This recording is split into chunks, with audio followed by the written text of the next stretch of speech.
اعوذ باللہ من الشیطان الرجیم بسم اللہ الرحمن الرحیم اللہم صلی علی محمد وعلی آل محمد وبارک وسلم وصلو علیہ۔ معزز سامعین، آپ کا میزبان جاوید اکرم روشنی سب کے لیے پروگرام کے ساتھ حاضر ہے۔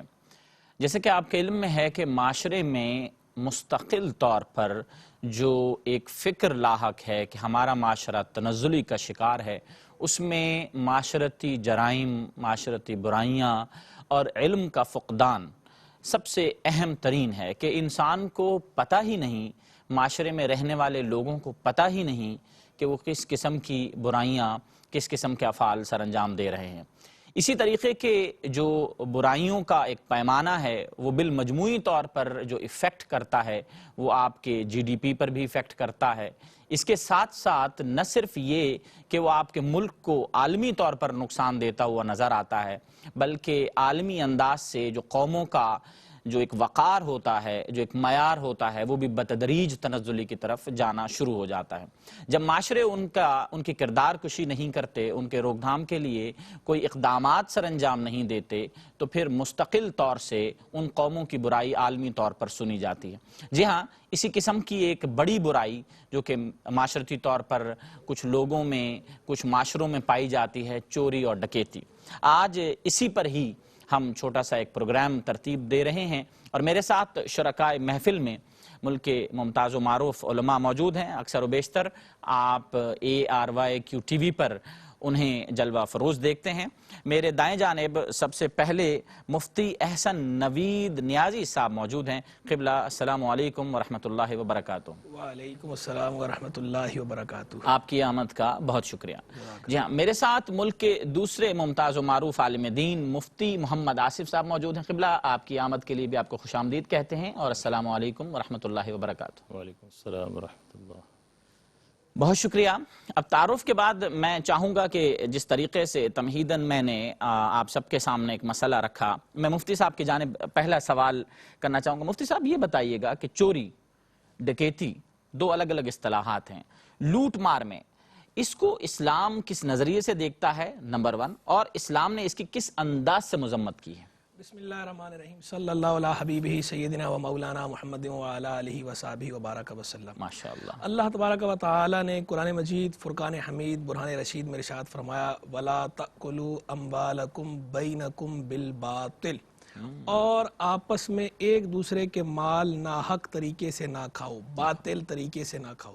یہ جو قرآن نے تعبیر اختیار فرمائی نا باطل کی، بڑی جامع تعبیر ہے۔ اگر آپ اس کو کھولیں تو اس کے اندر یہ جتنی خرابیاں ہیں، یہ ساری کی ساری اس ایک لفظ باطل کے اندر سموئی ہوئی ہیں۔ کیا بات کہ چاہے وہ ظلمن لیا گیا مال ہو، چوری کے ذریعے مال لیا، غصب کیا، اگلے سے لوٹ مار کی، ڈکیتی کی، کسی بھی طریقے سے مال لیا، جیب کترا کسی کا۔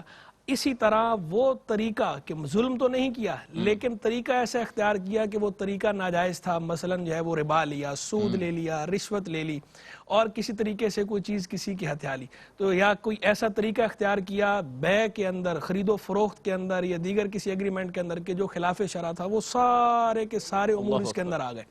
تو یعنی اللہ نے صراحتاً یہ فرما دیا کہ ناحق طریقے سے مال نہ کھاؤ، یعنی نہ تو ظلمن مال ایک دوسرے کا کھاؤ، نہ ہی کسی ناجائز طریقے سے مال ایک دوسرے کا لو۔ اور بالخصوص یہ چوری اور ڈکیتی کی طرف اگر ہم آ جائیں، ویسے تو ساری چیزیں اس کے اندر آ گئیں، چاہے ربا ہو، قمار ہو، جوا ہو، غصب ہو، رشوت ہو، سود ہو، یہ ساری چیزیں اس کے اندر شامل ہیں، بے فاسد ہو، بے باطل ہو، لیکن اس کے ساتھ ساتھ خاص چوری، ڈکیتی، لوٹ مار جو ہمارا آج کا ٹاپک ہے، اگر خاص اس کو دیکھا جائے تو قرآن مجید فرقان حمید نے، دین اسلام نے نہ صرف اس کی پرزور الفاظ میں مذمت کی ہے، بلکہ الٹا اس کی روک تھام کے لیے، اس کے انسداد کے لیے اس پہ بڑی سخت اور کڑی سزائیں مقرر کی ہیں تاکہ جو ہے وہ لوگ اس سے بچیں۔ جیسے کہ اسی چوری کو دیکھیں تو چوری کے بارے میں قرآن مجید فرقان حمید میں کیا ارشاد فرمایا؟ السارق والسارقۃ فاقطعوا ایدیہما جزاء بما کسبا نکالا من اللہ، چور اور چورنی ان کے ہاتھ کاٹ دو، اگر یہ چوری کریں اور پکڑے جائیں تو ان کے ہاتھ کاٹ دو اس کے بدلے کے طور پر جو انہوں نے کمایا، نہیں جو انہوں نے چوری کی، نکالا من اللہ، اللہ کی طرف سے عبرت کے طور پر، اللہ کی طرف سے عذاب کے طور پر، سزا کے طور پر۔ تو یہ جو چوری کی سزا مقرر کی ہے اسلام نے کہ اگر چور یا چورنی کوئی چوری کر لیں اور پکڑے جائیں، اس پر مقدمہ آ گیا قاضی کے پاس تو ان کے اب ہاتھ کاٹے جائیں گے. کتنی سخت سزا مقرر کی. وہ عضو بھی کاٹ دیا سرے سے کہ جس عضو کے ذریعے انسان یہ عمل کر رہا تھا. یہ اس کی روک تھام کے لیے تاکہ ہر آدمی ڈرے اور اس سے بچے. اور اس کے اندر اسلام نے کوئی روح رعایت نہیں رکھی، یعنی کوئی اس کے اندر غریب امیر کا فرق نہیں رکھا، کوئی معزز غیر معزز کا فرق نہیں رکھا، کوئی اس کے اندر یہ نہیں middle class lower class upper class elite class, کسی کا فرق نہیں ہے. جو چوری کرے گا اور اس میں پکڑا جائے گا تو جو اس کی سزا مقرر ہے اسلام وہ سزا نافذ کرے گا. آپ دیکھیں بخاری کی حدیث ہے نا، وہ بنو مخزوم کی جو عورت تھی اور جس نے جو ہے وہ چوری کی تھی، اور اس نے جب اس کے لوگوں نے کہا کہ حضور کی بارگاہ میں سفارش کے لیے کسی کو پیش کریں تو کہا کس کو کریں؟ تو سیدنا اسامہ بن زید رضی اللہ تعالیٰ عنہما، ان کا لقب تھا حب رسول اللہ صلی اللہ علیہ وسلم، یعنی رسول اللہ علیہ السلام کے محبوب، کہ حضور ان سے محبت کرتے تھے. تو لوگوں نے کہا ان کو پیش کرتے ہیں سفارش کے لیے کہ حضور کی بارگاہ میں سفارش کریں. تو یہ جب پیش ہوئے تو حضور نبی کریم صلی اللہ علیہ وسلم نے کتنے جلال کا مظاہرہ فرمایا اور کیا فرمایا کہ تم سے پہلی امتیں اسی لیے گمراہ ہو گئی تھیں کہ اگر ان کا کوئی معزز آدمی شریف آدمی چوری کرتا تھا تو اس کو چھوڑ دیا کرتے تھے، اور اگر کوئی غریب آدمی کمزور آدمی چوری کرتا تھا تو اس پہ اللہ کی حد جاری کرتے تھے. اور کتنے جلال کے عالم فرمایا کیا تم حدود اللہ کے معاملے میں سفارش کرتے ہو؟ یعنی سرکار صلی اللہ علیہ وسلم نے سخت توبیخ فرمائی، زجر فرمایا، ڈانٹا، ڈانٹ کے جھڑک کے ان کو واپس بھیج دیا. اور کیا جملے ارشاد فرمائے، اللہ کی قسم کھا کر کیا فرمایا تھا کہ اگر فلانا بنت فلاں بھی چوری کرتی تو میں اس کے بھی ہاتھ کاٹ دیتا. یہ میں نے جو فلانا بنت فلاں کہا نا، یہ اصل میں سرکار صلی اللہ علیہ وسلم نے اپنی شہزادی کا ذکر کیا تھا. میں نے ادباً نام نہیں لیا، لیکن اس ہستی کے بارے میں سرکار نے یہ کہا کہ جن کے بارے میں کوئی تصور ہی نہیں کیا جا سکتا کہ کسی طرح کی کسی خرابی کے ساتھ ان کا کوئی دور کا بھی تعلق ہو، دور تک اس خرابی کے کسی تعلق کا ان کے بارے میں تصور تک نہیں کیا جا سکتا. پھر بھی سرکار نے فرمایا کہ اگر فلاں، اور یہ فلانا بنت فلاں میں نے اسی لیے کہہ دیا کہ علامہ جلال السیوطی شافعی رحمہ اللہ نے یہ بات لکھی ہے کہ امام شافعی رحمہ اللہ جب یہ حدیث بیان کیا کرتے تھے تو ادباً تواضعاً نام لینے کی بجائے کہتے تھے فلانا بنت فلاں. تو میں نے وہی اکابر کے طریق پر جو ہے وہ عمل کرتے ہوئے ادباً اس طرح کہہ دیا. تو یعنی آپ اس کی اہمیت دیکھیں یہ کہ یعنی اس کے اندر کوئی معزز، دراصل حقیقتاً علامہ صاحب اس میں اہمیت بتائی نا اس معاملے کی کہ معزز اور غیر معزز کا کوئی فرق نہیں ہے. جو بھی کرے گا، جس چوری کرے گا اس کو یہ سزا ملے گی. اور اسی طرح ڈکیتی کی بھی سزا مقرر کی کہ اس کی بھی قرآن کے اندر بیان فرمایا اگر کوئی جو ہے اللہ اور اللہ کے رسول سے جنگ کرے اور زمین میں فساد کرے تو سزا کیا ہے؟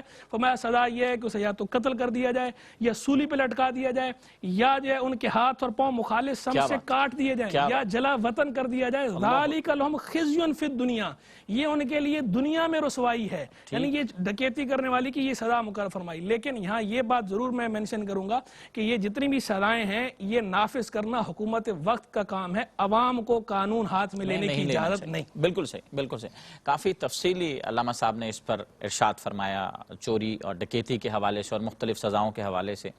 اسلام تو سیدھا سیدھا مذہب ہے حضور، سیدھی سیدھی بات کرتا ہے، کسی کانفلکٹ میں نہیں ڈالتا، ہر جگہ بالکل جو ہے نا ہر معاملے کو صحیح معنی میں فلٹر کر کے پیش کرتا ہے. تو یہ جو اسلام نے چوری اور ڈکیتی کے حوالے سے جو مذمتاً ارشاد فرمایا، قرآن و حدیث کی روشنی میں اسے ارشاد فرمائے گا. پھر علامہ صاحب نے ایک آیہ مبارکہ بھی تلاوت فرمائی کہ والسارق والسارقۃ فاقطعوا ایدیہما. اس کے آخر میں اللہ تعالیٰ ارشاد فرماتا ہے کہ واللہ عزیز حکیم، امپلیمنٹ کرتا ہے اپنے آرڈر کو اور پھر انسان کے ساتھ محبت کا بھی اظہار کرتا ہے، بتاتے ہوئے نظر آتا ہے. ارشاد فرمائے کہ چوری اور ڈکیتی میں قرآن و حدیث کیا کہتے ہیں. اعوذ باللہ من الشیطان الرجیم، بسم اللہ الرحمن الرحیم. دیکھیں پہلے اس سلسلے میں شریعت کے میکانزم کو سمجھ لینا بہت مفید رہے گا کہ اللہ تعالیٰ نے جس قدر بھی احکامات دیے ہیں اس میں پیش نظر پانچ چیزوں کی حفاظت کا قصد ہے. دین، جان، عقل، نسب اور مال. اللہ تعالیٰ چاہتا ہے کہ ان 5 چیزوں کی حفاظت ہو. اب کیسے ہو؟ آرڈرز جاری کر دیے، کچھ کرنے کو کہا جن کے کرنے سے ان 5 کی حفاظت ہو سکتی تھی تو ان کے کرنے کا حکم دے دیا. جن سے روکنے سے ان 5 کی حفاظت ہو سکتی تھی ان سے روک دیا. تو یہ دین، جان، عقل، نسب، اس میں مال بھی داخل ہے. ٹھیک. اور مال کی حفاظت کے لیے اللہ تعالیٰ نے مختلف احکامات دیے ہیں کہ چوری مت کرو، ظلماً کسی کا مال نہ کھاؤ، یتیم کا مال نہ لو. اسی طرح سے جیسا کہ حضرت نے فرمایا کہ ہر باطل طریقے کو ذکر کر دیا کہ باطل طریقے سے ناحق دوسرے کا مال نہ کھاؤ. تو یہ، اور اسی طرح سے کمانے کا حکم دیا اور فرمایا الکاسب حبیب اللہ. تو ایک طرف جو ہے وہ روکا جا رہا ہے تاکہ مال کی حفاظت ہو. اسی طرح سے اسراف سے روک دیا گیا کہ مال کو جب تم استعمال کرو تو تمہاری کوئی دنیاوی منفعت ہونی چاہیے، کوئی دنیاوی فائدہ حاصل کر رہے ہو اس سے، یا کوئی دینی منفعت ہونی چاہیے، اور ان دونوں منفعتوں کے علاوہ اگر تم مال کو استعمال کر رہے ہو تو اس کا مطلب وہ استعمال نہیں ہے، وہ اسراف ہے، اور اسراف سے منع فرمایا۔ تو یہ جتنے بھی احکامات دیے شریعت مطہرہ نے وہ مال کے تحفظ کے لیے دیے۔ تو جب ہم اس میکینزم کو سمجھ جاتے ہیں تو یہ چوری کے سلسلے میں جس قدر سزائیں مقرر کی گئی ہیں اور جس طرح سے وعیدیں بیان کی گئی ہیں، وہ اس ہی مال کے تحفظ یا انہی 5 مقاصد میں سے اس مقصد کے تحفظ کے لیے اللہ تعالیٰ نے کچھ کرنے کا حکم دیا اور کچھ چیزوں سے روک دیا۔ یہاں جب ہم ایک آپ کا جو ہے سوال کا جو جواب ہے، ضرور اس کو جو ہے نا پورے طریقے سے خواتین و حضرات ابھی مفتی صاحب سے اس حوالے سے سنتے ہیں۔ ایک مختصر دورانیے کا وقفہ ہے، ہمارے ساتھ رہیے گا۔ روشنی سب کے لیے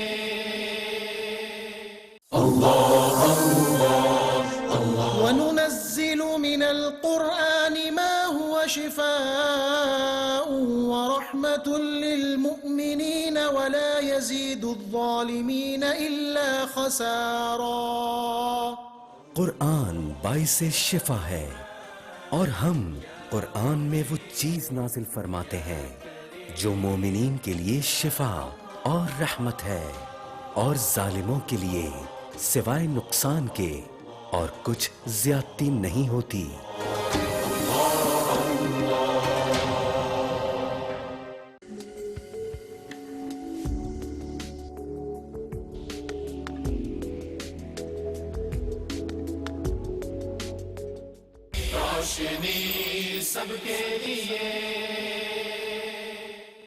ویلکم بیک۔ مفتی صاحب ارشاد فرما رہے تھے چوری کے حوالے سے اور 5 چیزوں کی جانب روشنی ڈالتے ہوئے جو ہے مختلف ترتیبوں سے ہر ایک چیز کی حفاظت، کہیں سے روکنا اور کسی چیز کو کرنے کے حوالے سے جو ترتیب ارشاد فرما رہے تھے، بہت خوبصورت گفتگو تھی، ارشاد فرمائیے۔ جی، پھر اس سلسلے میں اللہ تعالیٰ نے اس کے حفظ کے لیے، اس کی حفاظت کے لیے کچھ وعیدیں ارشاد فرمائیں کہ جب بھی شریعت کسی چیز کا حکم دیتی ہے تو فوائد ذکر کر دیتی ہے تاکہ رغبت پیدا ہو، یا ڈراتی ہے، دھمکاتی ہے، سزا کو بیان کرتی ہے تاکہ ترہیب کی وجہ سے لوگ اس کے کرنے سے باز آ جائیں، ڈر جائیں۔ تو اس سلسلے میں نبی رحمت صلی اللہ علیہ وسلم کے مختلف اقوال منقول ہیں کہ حضور علیہ السلام نے فرمایا کہ اللہ تعالیٰ لعنت فرماتا ہے چور پر، یعنی لعنت کا مطلب یہ کہ اللہ تعالیٰ اپنی رحمت سے دور کر لیتا ہے۔ تو یہ چند ٹکے حاصل کرنے کے لیے اتنی بڑی نعمت کہ اللہ تعالیٰ کی رحمت کا ہمہ وقت انسان محتاج ہے، قدم قدم پر اللہ کی رحمت کا محتاج ہے، اور وہ اس سے صرف نظر کر کے اس اپنے مسلمان بھائی کے مال کو حاصل کر رہا ہے۔ تو اسی طرح سے حضور علیہ الصلوۃ نے یہ بھی فرمایا کہ چور چوری کر رہا ہے، اسے نہیں معلوم کہ کس کا مال ہے، کیسا ضرورت مند ہے، یتیم کا مال تو نہیں ہے، یا صاحب ثروت کا مال ہی کیوں نہ ہو، کسی کی اجازت کے بغیر اس کا مال جو ہے حرام ہے دوسرے مسلمان کے لیے لینا۔ تو اللہ تعالیٰ نے قرآن عظیم میں فرمایا کہ وَأْتُوا الْيَتَامَ أَمْوَالَهُمْ، کہ یتیموں کو ان کے مال واپس کر دو، یعنی جو تمہارے زیر سرپرستی آئے تھے جب وہ بالغ ہو جائیں تو انہیں ان کے مال واپس کر دو۔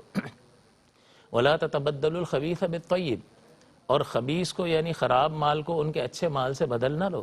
وَلَا تَأْكُلُوا أَمْوَالَهُمْ إِلَىٰ أَمْوَالِكُمْ، اور ان کے مالوں کو اپنے مالوں کے ساتھ خلط ملط کر کے نہ کھاؤ۔ إِنَّهُ كَانَ حُوبًا كَبِيرًا، یہ بہت بڑا گناہ ہے۔ تو اللہ تعالیٰ نے اس کو بہت بڑا گناہ قرار دیا۔ اس سے اس بات کی طرف بالکل صراحت ہوتی ہے کہ اللہ تعالیٰ کو یہ کتنی بات ناپسند ہے کہ کسی مسلمان کا حق دبایا جائے۔ اسی طرح حضور علیہ السلام نے چند افراد کا ذکر کیا کہ جب وہ یہ افعال کرتے ہیں تو صفت ایمان گویا کہ ان سے نکل جاتی ہے۔ اس میں زنا کا بھی تذکرہ فرمایا، اور حضور علیہ السلام نے فرمایا وَلَا يَسْرِقُ السَّارِقُ حِينَ يَسْرِقُ وَهُوَ مُؤْمِنٌ، کہ چور چوری نہیں کرتا مگر جب وہ چوری کر رہا ہوتا ہے تو وہ مومن نہیں رہتا۔ تو اس کی مختلف شارحین حدیث نے شروحات بیان فرمائی ہیں، لیکن اس سے یہ معلوم ہوتا ہے کہ اللہ تبارک و تعالیٰ کی بارگاہ میں یہ کتنا قبیح فعل ہے، اور جیسا کہ حضرت نے ذکر کیا کہ اس کی روک تھام کے لیے سد باب کے لیے اس قدر کڑی سزا رکھی گئی ہے، تو یہ حد بھی اس بات کی طرف اشارہ کرتی ہے کہ چوری ایک بہت مذموم فعل ہے۔ اور چونکہ حقوق 2 طرح کے ہیں، ایک اللہ کا حق ہے، ایک بندے کا حق ہے، اور اللہ تعالیٰ چونکہ غیر محتاج ہے، وہ غنی ہے، لہٰذا اس نے بہت سارے مقامات پر بندوں کے حقوق کو فوقیت دی ہے۔ لہٰذا بندوں کے حقوق کے تحفظ کے لیے آپ دیکھیں گے کہ سزائیں بھی آپ کو، ایک بندہ مار دیا، بے قصور مار دیا تو قصاص ہے، دیت ہے، اسی طرح سے شراب جو ہے اس میں اگرچہ اپنا نقصان ہوتا ہے لیکن نتیجتاً وہ کسی کو اس حالت میں نقصان پہنچا سکتا ہے، تو حقوق العباد کا معاملہ ہے تو اس میں بھی حد رکھ دی۔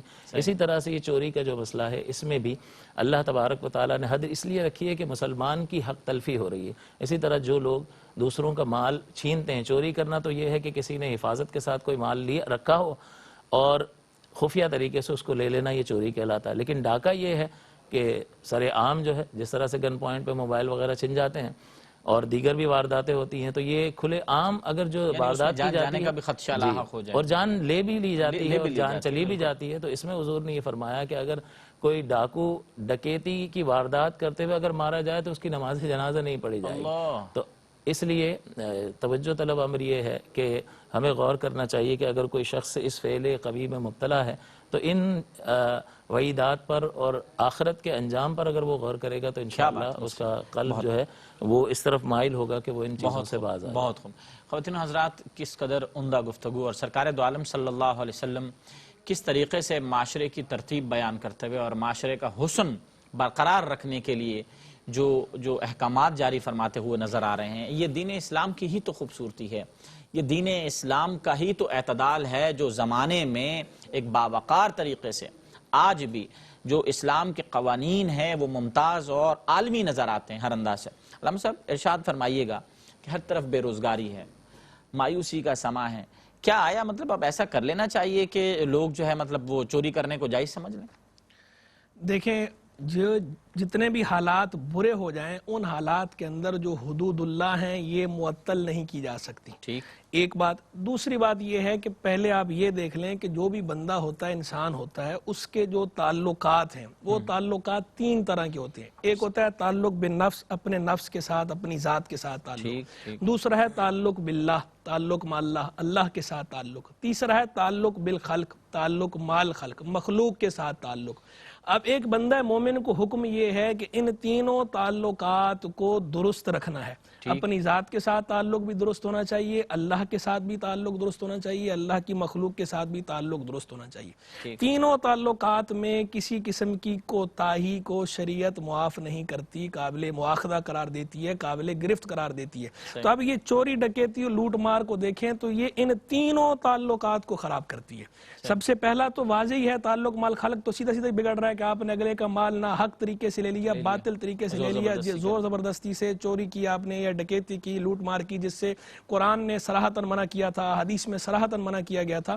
تو وہ تعلق مال خلق تو خراب ہوا ہی ہوا، تعلق مع اللہ بھی خراب ہوا، اس لیے کہ یہ ممانعت کس نے کی تھی؟ اللہ تبارک و تعالیٰ نے۔ اللہ کا یہ حق تھا کہ آپ اللہ کے حکام پر مانیں۔ کلامی معافی، اس میں اکثر و بیشتر ایسا بھی دیکھا گیا ہے، اکثر و بیشتر ایسا دیکھا گیا ہے کہ ایک بس میں کوئی ڈکیت چڑھ گیا، وہ گن پوائنٹ پہ موبائل چھین رہا ہے، اسنیچ کر رہا ہے، ٹھیک ہے، اب لوگ باقی لوگ خاموش بیٹھے ہیں، حالانکہ اختیار ہے اس کو ہاتھ مار کے یا کچھ کر کے سب ایک ساتھ مل کے، لیکن لوگ لوٹنے دیتے ہیں، تو کیا اس میں شرعی رسپانسبلٹی نہیں؟ بالکل جو ہے رسپانسبلٹی بنتی ہے اور ساتھ والوں کو مل کے روکنا چاہیے۔ یہاں تک فرمایا گیا کہ انصر اخاک ظالما او مظلوما، اپنے بھائی کی مدد کر ظالم ہو یا مظلوم ہو۔ تو لوگوں نے پوچھا حضور مظلوم کی مدد تو سمجھ میں آتی ہے، ظالم کی مدد کیسے کریں؟ تو فرمایا ظالم کو ظلم سے روک کر، اس کا ہاتھ روک کر۔ تو یعنی دو طرفہ مدد کا حکم دیا گیا ہے۔ مظلوم کی آپ جب داد رسی کریں گے اور اس کو بچائیں گے اس کے دوسرے کے ظلم سے، ظالم کے، تو مظلوم کی مدد تو آپ نے کی ہی کی، ساتھ میں یہ ظالم کی مدد آپ نے اس طرح کی کہ اس کی آخرت کو بچایا، اس کے دین کو بچایا، اس کو آپ نے جرم کرنے سے بچایا۔ اور یہ رسپانسبلٹی ہے، ہماری ذمہ داری ہے کہ ہم دوسرے کو جرم سے روکیں۔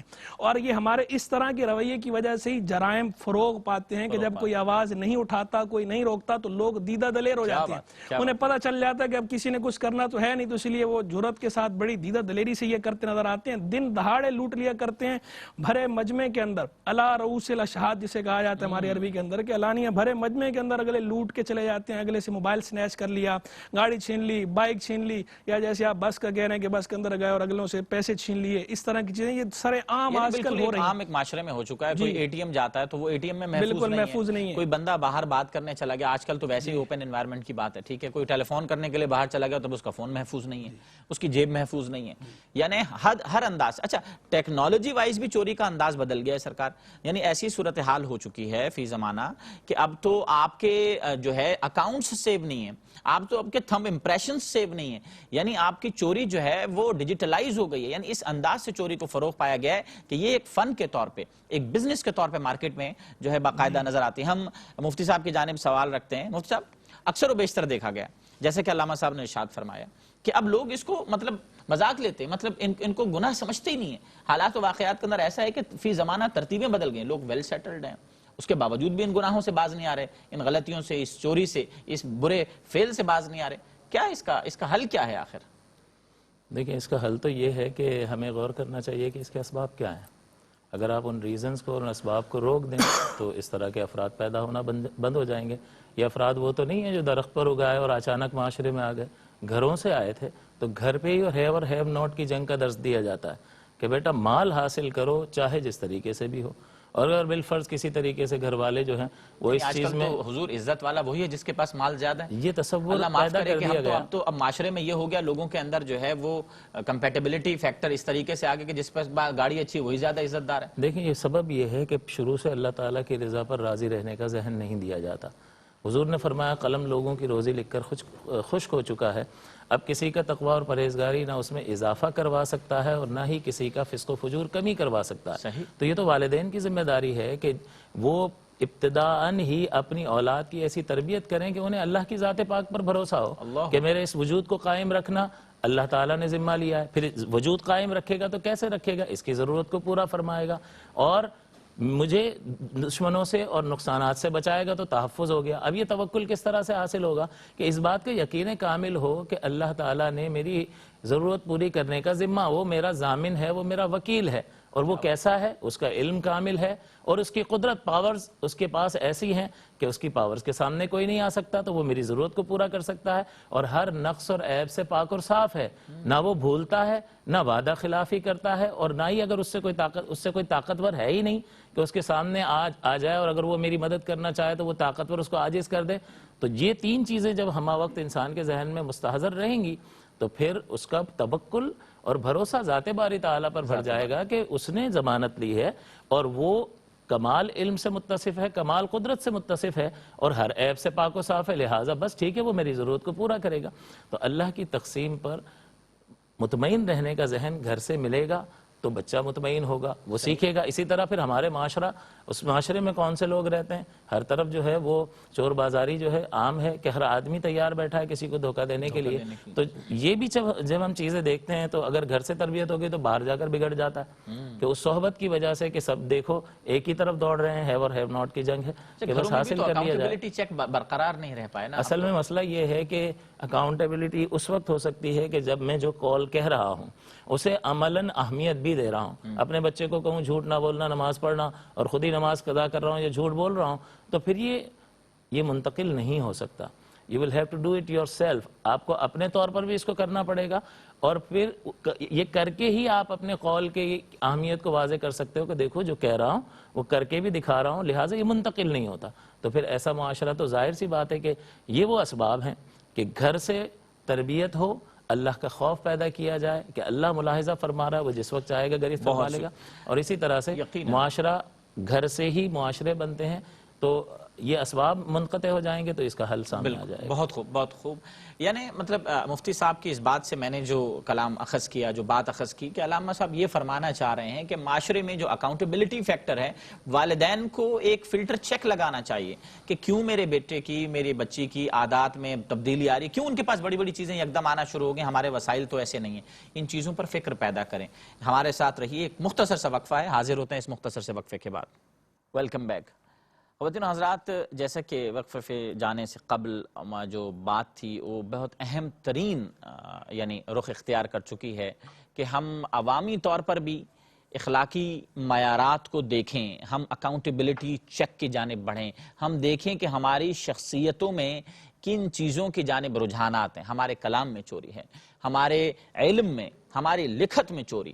ہم آخر جا کہاں رہے ہیں, یہ معاشرہ ہمیں لے کے کہاں جا رہا ہے, آخر اس نے کس قسم کا بگاڑ پیدا کرنا ہے, کیا آیا وہ بگاڑ کبھی ریورسیبل رہے گا بھی یا پھر ہم بڑھتے ہی چلے جائیں گے. اور پھر دیکھیے کہ آخر میں تو حساب و کتاب تو بہرحال ڈے آف ججمنٹ تو ہونا ہی ہونا ہے. ابھی تو قبر کا معاملہ بھی ہے, قبر کے ساتھ بھی ان معاملات کو دیکھنا ہے. تو اس معاشرے کے بگاڑ پر میں علامہ مفتی احسن نویر صاحب کی جانب رکھوں گا کہ یہ جو چوری ڈکیتی ہے اس کا معاشرے پر دراصل امپیکٹ کیا ہے, کس قدر ایڈورس ایفیکٹ اس کا پیدا ہو رہا ہے, اس پر روشنی ڈالیں. دیکھیں جیسے کہ ابھی قبلہ نے شروع میں ہی بیان فرمایا کہ مقاصد شریعت جو ہے, کوئی بھی شریعت جو ہے جو اللہ کی طرف سے ہوتی ہے منزل من اللہ, شریعت کے 5 مقاصد ہوتے ہیں جنہیں کلیات خمس کہا جاتا ہے. ان میں سے ایک مقصد جو ہے وہ مال کی حفاظت ہے. کیا بات. تو جب چوری ڈکیتی اور لوٹ مار کی جائے گی تو یہ جو مقاصد شرع میں سے ایک اہم مقصد ہے وہ مقصد فوت ہو رہا ہے. تو جب جو ہے مقاصد شریعت وہ مقصد فوت ہوا تو پتہ چلا کہ معاشرے کا ایک رکن, ایک تھم جو ہے, ایک پلر جو ہے معاشرے کا اس کے اندر رکھنا آ گیا, وہ آپ نے اس کے اندر خلل ڈال دیا.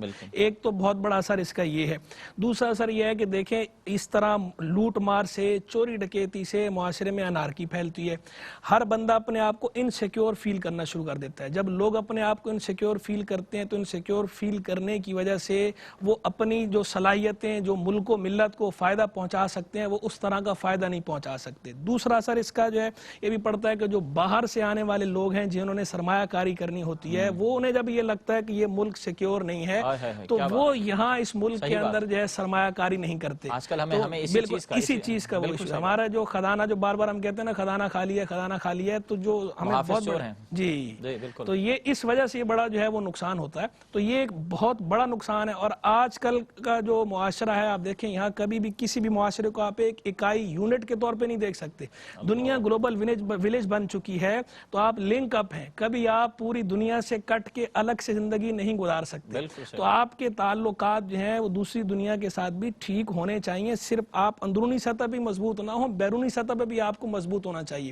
تو جب چوری ڈکیتی اور لوٹ مار کا اضافہ ہوتا ہے, جرائم کی شرح میں اضافہ ہوتا ہے, تو آپ داخلی سطح پہ تو کمزور ہوتے ہی ہوتے ہیں, خارجی سطح پہ بھی آپ کمزور ہو جاتے ہیں. اور پھر اس کے بعد آپ کو اپنے وہ اخراجات پورے کرنے کے لیے قرض پہ قرض, قرض پہ قرض, قرض پہ قرض, پھر اس قرض پہ سود, پھر اس قرض کا سود اتارنے کے لیے مزید قرض لیتے ہیں. ادھر سے قرض لیا, ادھر کا سود اتارا, پھر جو ہے ادھر سے قرض لیا, پھر ادھر سے قرض لیا. اور ایون کہ ابھی تو اس وقت معاملہ ایسا ہے کہ کہتے ہیں کہ ہماری نسلیں بھی اگلی, وہ بھی جو ہے نا ہمارا اگلی نسلیں بھی قرض کے اندر جھکڑی ہوئی ہیں کہ قرض اس کو اتارنا ظاہری طور پر ممکن نظر نہیں آتا. چھوٹی چوری کی سزا بھگتیں گی پوری وہ نسلیں بھگتیں گی. اور یہ چوری یعنی انفرادی سطح پر چوری ڈکیتی ہو رہی تھی, لیکن وہ انفرادی سطح پہ بڑھتے بڑھتے اس نے پورے معاشرے کو اپنی گرفت میں لے لیا ہے, جس کی سزا جو ہے اس دنیا کے اندر اس کو مل رہی ہے, پورے معاشرے کو مل رہی ہے. تو یہ جو پورے معاشرے کے اندر یہ جو بگاڑ آ گیا ہے, یہ خلل آ گیا, اس کا ایک بہت بڑا سبب یہ چوری ڈکیتی, لوٹ مار اور یہ حدود اللہ کو نافذ نہ کرنا ہے. اگر یہ حدود اللہ کو نافذ کر دیا جائے, جو سزائیں قرآن و حدیث کے اندر مقرر کی گئی ہیں, اگر آپ دیکھیں نافذ کر دیں, عبرت کا نشانہ اگر کسی کو بنا دیا جائے, لوگ سارے ڈر کے مارے جو اسے چھوڑ دیں گے. تو اس لیے حدود اللہ کی اہمیت کو سمجھا جائے. اور یہ جو بعض لوگ تو شریعت کی سزاؤں کو بہت سخت جو کہتے ہیں نا کہ یہ لیکن پھر اس کے نقصان کو نہیں پہچانتے. اس کے نقصان کو دیکھیں کہ آپ دیکھیں کسی جب انسان کے جسم کے اندر کوئی پھوڑا ہو جائے اور وہ ناسور کی شکل اختیار کر لے تو کیا ہوتا ہے, اینڈ ریزلٹ اس کا کیا ہوتا ہے کہ ایک طرف یہ ہے کہ یا تو پورا آپ جو ہے وہ اپنا جسم خراب کر لیں اور ایسے ہی مر جائیں, یا یہ ہے کہ اس کو کاٹ کے باقی جسم کو راحت پہنچا دیں. تو بالکل یہ سیدھی مثال ہے کہ معاشرے کا ناسور ہے یہ جرائم. ان جرائم کو اگر آپ نے ختم کرنا ہے, معاشرے کو زندگی دینی ہے, تو باقی معاشرے کی زندگی کے لیے یہ سزائیں نافذ کرنا ضروری ہیں. یہ سزائیں نافذ ہوں گی تو باقی سارا معاشرہ جو ہے وہ ہیلدی ہو جائے گا, اس کے اندر جان آ جائے گی, نئی روح دوڑ جائے گی باقی معاشرے کے اندر اگر نافذ کر دیا جائے. تو اس لیے ان سزاؤں کی اہمیت کو سمجھا جائے, اور جو قوت نافذہ رکھنے والے ادارے ہیں ان کو ان سزاؤں کے نفاذ پہ جو ہے وہ زور دینا چاہیے, اور ان سزاؤں کے خلاف جو منفی پروپیگنڈا کیا جاتا ہے اس منفی پروپیگنڈا کا ہر سطح پہ جواب دینا چاہیے. ہمارا تو اسٹانس اس بات پہ ہونا چاہیے کہ جو دنیاوی سزائیں ہیں, جو ہمارے انسانی ذہن کی سزائیں ہیں, ان کو لاگو کر کے اور اسلامی سزاؤں کو, اسلامی احکامات کو لاگو کر کے دونوں کا امپیکٹ انالیسس کر لیا جائے, پتہ چل جائے گا معاشرہ کس سے بہتر چلتا ہے. اور دوسری بات یہ ہے کہ دیکھیں ایک سزا ہے انسان کے ذہن سے بنائی اور ایک سزا ہے اللہ خالق کی مقرر کی. تو جو خالق کی مقرر کردہ سزا ہے وہ یقیناً بلا شک و شبہ اس سزا سے بہتر ہے جو سزا جو ہے انسانوں کی اپنی وضع کردہ ہے. سبحان اللہ, سبحان اللہ. بہت عمدہ گفتگو. بہت ہی عمدہ گفتگو اس موضوع پر کہ خاص طور سے ان چیزوں کے ہمیں امپیکٹ انالیسس کی ضرورت ہے. یہی تو چیز ہے کہ جو اسلام کو ممتاز کرتے ہوئے نظر آتی. یہی تو چیز تھی کہ جو 1400 سال قبل رسول اللہ صلی اللہ علیہ وسلم نے جو مذہب دیا, دنیا میں چل کیا رہا تھا, حالات کیا تھے, اور اس کے بعد اس قانون کے بعد, اس عمل کے بعد, اس اسلام کے امن کے بعد آج دنیا کس طرح ترقی کی جانب مائل. علامہ صاحب یہ ارشاد فرمائیے گا, اب یہ چور ہیں, ڈکیت ہیں, یہ برے لوگ, اب ان کا اینڈ ریزلٹ کیا ہوتا ہے؟ یہ جب اپنے آپ کو کنکلوڈ کر رہے ہوتے ہیں تو یہ کس حیثیت میں ہوتے ہیں, کیا ویلیو ہوتی ہے ان کی؟ دیکھیں, اس کا نتیجہ ظاہر سی بات ہے دنیا میں بھی ذلت و رسوائی کی صورت میں ظاہر ہوگا, اور ہوتا ہے, اور آخرت میں بھی. اور یہ ذلت و رسوائی ضروری نہیں ہے کہ بالکل اس طرح سے ہر ایک کو نظر بھی آتی ہو. ایک تو یہ کہ انسان جو ہے اپنے ضمیر کا مجرم بن جاتا ہے اور اندر سے اسے ملامت ہو رہی ہوتی ہے, اور جب عمر کے اس حصے پر پہنچ جاتا ہے کہ جہاں پر افرادی قوت بھی, جو اطراف کے لوگ جی حضوری کرنے والے بھی ساتھ چھوڑ جاتے ہیں, تو اسے پتہ چلتا ہے کہ جن لوگوں کے لیے یہ خرابیاں اپنے اندر پیدا کی, اب اس کا نتیجہ خود بھگتنا پڑے گا, لیکن اب کوئی ساتھ دینے کے لیے تیار نہیں ہے. اور کبھی جیل کا سامنا, کبھی ہاتھ کٹنے کا سامنا, مختلف قسم کی سزائیں, ذلت و رسوائی کا اس کو سامنا رہتا ہے. پھر ظاہر سی بات ہے کہ جب اس کا یہ عیب کھل کر سامنے آتا ہے تو معاشرے میں بھی اس کی کوئی عزت نہیں ہوتی ہے, تو دنیاوی اعتبار سے بھی ذلت و رسوائی اس کا مقدر ٹھہرتی ہے. اور اگر وہ بالفرض بہت بڑا آدمی ہے اور بڑی چوریاں کر کے بڑے طاقت اس نے جمع کر لی جس کی وجہ سے کوئی اس پر ہاتھ نہیں ڈالتا, تو اللہ تعالیٰ کی بارگاہ موجود ہے اور آخرت موجود ہے. حضور علیہ السلام نے صحابہ سے پوچھا کہ تدرون ما المفلس, تم جانتے ہو مفلس کون ہے؟ صحابہ نے عرض کی المفلس فینا من لا درہم لہ ولا متاع, ہمارے درمیان مفلس ہو جس کے پاس نہ درہم ہو, نہ سامان ہو, مال ہو. حضور نے فرمایا کہ المفلس من امتی یاتی یوم القیامت بصلاۃ وصیام وزکات, کہ میری امت کا مفلس وہ ہے کہ قیامت کے دن نماز, روزہ اور زکوٰۃ لے کر آئے گا. ویاتی قد شتم ھذا, کہ اس نے اس حال میں بھی آئے گا کہ اس نے, یعنی عبادات ساری ہوں گی اور وہ اسے جنت دلا سکتی ہوں گی, لیکن ساتھ ہی ساتھ اس نے کسی کو برا بھلا کہا ہوگا. وقذف ھذا, کسی پر تہمت لگائی ہوگی. وَأَكَلَ مَالَ هَذَا, کسی کا مال کھا لیا ہوگا. وَسَفَكَ دَمَ هَذَا, کسی کا خون بہایا ہوگا ناحق. وَضَرَبَ هَذَا, اور کسی کو مارا ہوگا. تو فَيُعْطَ هَذَا مِنْ حَسَنَاتِهِ, تو پھر اس کا بدلہ اس کی نیکیوں سے چکایا جائے گا. اور حضور نے اس جملے کو 2 بار ارشاد فرمایا, وَهَذَا مِنْ حَسَنَاتِهِ, اور اس کا بدلہ اس کی حسنات سے چکایا جائے گا. فَإِنْ فَنِيَتْ حَسَنَاتُهُ قَبْلَ أَنْ يُقْضَى مَا عَلَيْهِ, پھر اگر اس کی نیکیاں ختم ہو جائیں اس سے قبل کے سامنے والے کا قرض ادا ہو, اخذ خطاياهم فطرحت علیہ, ان کی خطائیں لی جائیں گی اور اس پر ڈال دی جائیں گی. فطرح فی النار, پھر اسے آگ میں ڈال دیا جائے گا. تو ایک شخص ایسا ہو سکتا ہے کہ اتنے جرائم اور اتنی نیکیاں کر کے گیا, اور بہت سارے جرائم سے وہ نفرت کرتا تھا, زنا سے وہ نفرت کرتا تھا, لیکن اب دوسرے کا زنا کیا ہوا اس کے سر پر پڑ رہا ہے اور اس کی سزا اسے بھگتنی پڑے گی. لہٰذا اس چیز پر توجہ رکھنی چاہیے. اور جب ہم اس نتیجے اور انجام کو دیکھتے ہیں تو پھر انسان ہر وہ نیکی ضائع کر بیٹھے گا ان چند تکوں کے عوض, اور پھر ہمیشہ کی ذلت و رسوائی اس کا مقدر بن جائے گی. یعنی بہت طویل عرصے تک, اگر وہ ایمان سلامت بھی لے گیا تو بہت طویل عرصے تک, جب تک اللہ چاہے گا, اس سزا کا اسے جو ہے نا بھگتنا پڑے گا. اور اعلیٰ حضرت امام اہل سنت نے لکھا کہ کسی شخص کے اگر 3 پیسے کسی نے ظلماً غصب کر لیے تو وہ 700 با جماعت نمازوں کا ثواب اسے دینا پڑے گا. تو کہاں سے یہ قرضہ ادا ہو سکتا ہے؟ لازمی طور پر یہ ختم ہو جائیں گی اور دوسرے کے گناہ اس کے سر پر پڑیں گے. تو اس وعید کو کافی سمجھنا چاہیے اور اپنے آپ کو اس سے بچانے کی کوشش کرنی چاہیے. کیا بات, کیا بات. مفتی صاحب, میرا اب آپ سے ایک سادہ سا سوال ہے. معاشرے میں جس طریقے سے برائیاں بڑھ رہی ہیں بتدریج, اس کے پیچھے کوئی نہ کوئی ایک بڑا فیکٹر موجود ہوتا ہے, ٹھیک ہے. ہر قسم کی تنزلی کے پیچھے, بڑی سے بڑی تنزلی کو آپ سمجھ لیں کہ جو مختلف حوالوں سے جو ایک قسم کا ترقی میں ڈیڈ لاک آ جاتا ہے یا مختلف, آپ اس کے پیچھے کوئی نہ کوئی ایک معاشرتی برائی ہوتی ہے, ٹھیک ہے. ہماری جو معاشرتی ترقی ہے اس کے پیچھے لا اینڈ آرڈر کی سچویشن انوالو ہے, ٹھیک ہے. مختصر جملوں میں یہ ارشاد فرمائیے گا کہ کیا آیا لا اینڈ آرڈر کو بہتر بنانے کے لیے اسلام ہی وہ واحد راستہ نہیں ہے کہ جس کے ذریعے سے مایاناز طریقے سے امن و امان قائم کیا جا سکے؟ جی بالکل, اسلام ہی واحد راستہ ہے, کیونکہ اسلام نے دیکھیں دین فطرت ہے, ہر طرح کے تقاضے ملحوظ رکھے ہیں, اور اسلام کہیں بھی جب کسی چیز کو کنڈیم کرتا ہے نا تو اس کے اندر اس کا متبادل بھی فراہم کرتا ہے. کبھی جو ہے انسان کی کسی فطری خواہش پہ بلا سبب روک نہیں لگاتا.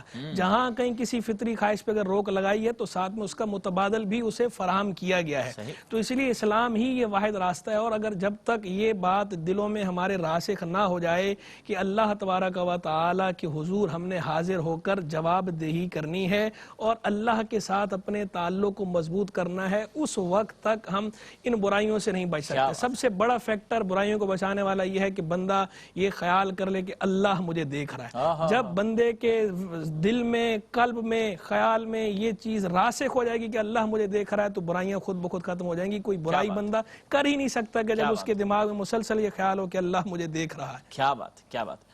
خواتین حضرات, جس طریقے سے آپ نے دونوں علماء حضرات کی جو ہے گفتگو سنی, اور اس گفتگو سے یقیناً ہم نے بہت سارا علم جو ہے وہ ذخیرہ کیا, اور بہت سارے معاملات جو ہمارے معاشرے میں برائی کی طرح ہمارے آس پاس چل رہے ہیں, اور بسا اوقات ہم سوچتے ہیں یار چلو یہ چیز پڑی ہوئی اٹھا لیتے ہیں, کسی کو کیا پتا, وہ پوچھے گا, پوچھتا رہے گا, تنگ آئے گا, بھول جائے گا. صاحبو, اس کی سزا جو ہے وہ بہرحال بہت ہی جو ہے نا, والسارق والسارقۃ فاقطعوا ایدیہما, چور کی سزا ہاتھ کاٹنا. اتنا قیمتی ہاتھ جس کو اتنی مشکل سے آپ نے پروان چڑھایا, اس خطا کی خاطر قرآن کیا حساب دے رہا ہے آپ کو کہ آپ کے ہاتھ کٹ جائیں گے. تو احتیاط کیجئے, معاشرے میں چلنے پھرنے میں احتیاط کیجئے, معاملات میں احتیاط کیجئے, الفاظ میں بھی چوری نہ کیجئے, اس طریقے سے احسن انداز سے زندگی گزاریے.